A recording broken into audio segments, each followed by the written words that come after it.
Pak Stalin, saya penasaran. Kalau saja Kekaisaran Ottoman berhasil merebut Nusantara dari Belanda, dan Nusantara berada di bawah kekuasaan Ottoman, apa yang akan terjadi? Apakah kita akan berada dalam keadaan yang lebih baik dibandingkan ketika dikuasai oleh Belanda? Pertanyaan yang menarik. Kita harus melihatnya dari berbagai sisi. Kekaisaran Ottoman pada puncak kejayaannya merupakan salah satu kekuatan besar dunia dengan pemerintahan yang luas, termasuk wilayah Eropa, Asia, dan Afrika. Kalau Ottoman menguasai Nusantara, kita bisa saja melihat perubahan signifikan dalam banyak aspek. Seperti apa perubahan itu, Pak? Secara ekonomi, Nusantara mungkin akan menjadi bagian dari jaringan perdagangan yang lebih besar. Ottoman menguasai jalur perdagangan yang luas, dan Nusantara yang kaya sumber daya alam akan menjadi pusat ekonomi penting. Namun, masalah utama akan muncul dari perbedaan budaya. Ottoman beragama Islam, dan meskipun mereka relatif toleran, tetap akan ada perubahan besar dalam struktur sosial dan budaya yang sudah berkembang di Nusantara. Sebelum lanjut nonton videonya, silahkan terlebih dahulu menekan tombol subscribe dan aktifkan lonceng notifikasinya agar Anda tidak ketinggalan video-video terbaru dari channel ini. Apakah agama Islam akan berkembang pesat di sini, mengingat Ottoman sangat identik dengan Islam? Pertanyaan yang sangat relevan. Jika Ottoman menguasai Nusantara, tentu saja ada kemungkinan besar agama Islam akan berkembang lebih pesat. Ottoman memiliki pengaruh yang kuat dalam dunia Islam. Dan dengan sistem pemerintahan yang terpusat, mereka mungkin akan memperkenalkan lebih banyak praktik keagamaan, pendidikan Islam, serta pusat-pusat keilmuan Islam yang akan menarik banyak orang. Banyak wilayah di bawah kekuasaan Ottoman sudah sangat erat dengan Islam. Dan Nusantara, yang sebagian besar sudah beragama Islam pada waktu itu, bisa saja mengalami perubahan signifikan dalam hal penyebaran agama dan pendidikan agama. Jadi apakah mungkin akan ada konversi massal atau perubahan besar dalam praktik agama kita? Ini memang bisa terjadi, meskipun di Nusantara sudah banyak yang memeluk Islam pada saat itu, dengan kehadiran kekaisaran yang memiliki otoritas besar, ada kemungkinan terjadi konversi lebih banyak masyarakat kepada Islam. Namun, saya rasa ada juga tantangan besar di sini. Jadi, meskipun Islam mungkin berkembang lebih pesat, pengaruh budaya lokal juga tak bisa diabaikan, dan bisa jadi ada adaptasi atau akulturasi yang terjadi. Jika begitu, Pak, bagaimana dengan kebebasan beragama? Apakah itu akan terganggu? Secara umum, Kekaisaran Ottoman memiliki kebijakan toleransi terhadap agama-agama lain, meskipun mereka lebih mengutamakan Islam.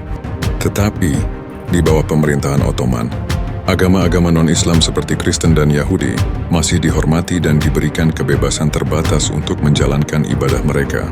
Jadi meskipun Islam mungkin berkembang pesat, kebebasan beragama bagi mereka yang non-Muslim mungkin tetap ada, meski dalam batasan tertentu.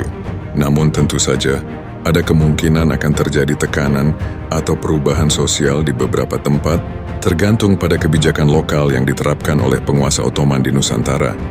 Kalau Belanda yang membawa agama Kristen ke Nusantara sudah hengkang dan penjajahan beralih ke Ottoman yang Muslim, apakah agama Kristen masih bisa berkembang di Nusantara?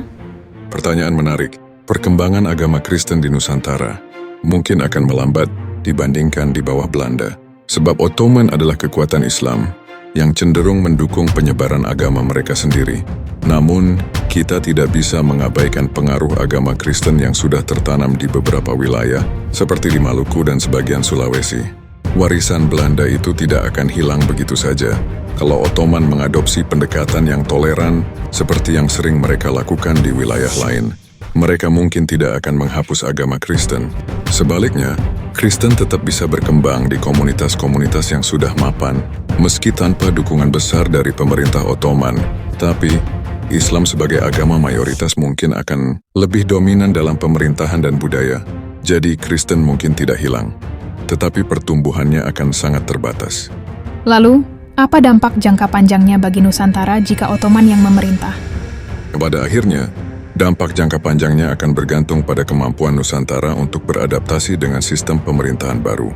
Jika kita bisa mempertahankan identitas budaya kita sambil menerima beberapa perubahan yang dibawa oleh Ottoman, mungkin kita akan berkembang dengan pesat.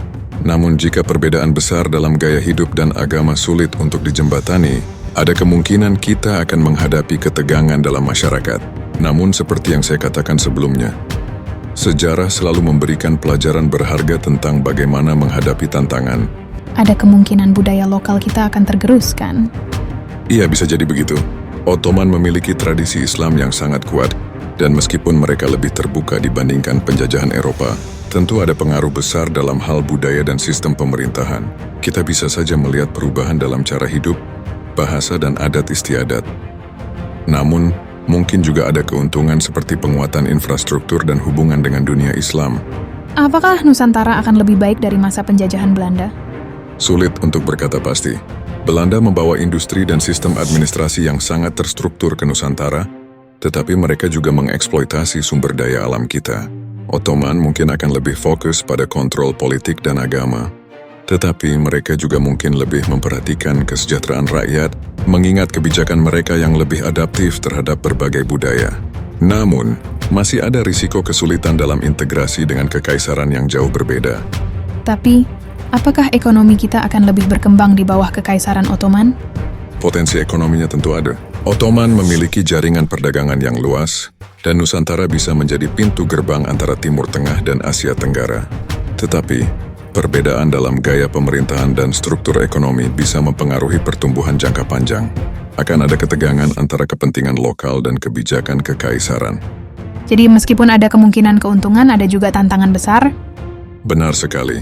Setiap penjajahan membawa perubahan besar, dan meskipun bisa jadi ada kemajuan di beberapa aspek, kita tidak bisa menutup mata dari tantangan-tantangan yang akan datang. Kita mungkin akan melihat keseimbangan antara keuntungannya dan dampak yang lebih besar terhadap identitas dan kebebasan kita. Menarik sekali. Ternyata, meskipun kedengarannya seperti keuntungan besar, ada banyak faktor yang harus dipertimbangkan. Begitulah, nak. Sejarah selalu mengajarkan kita bahwa dalam setiap keputusan besar, ada dampak yang baik dan buruk. Yang penting adalah bagaimana kita menghadapi dan belajar dari setiap situasi yang terjadi.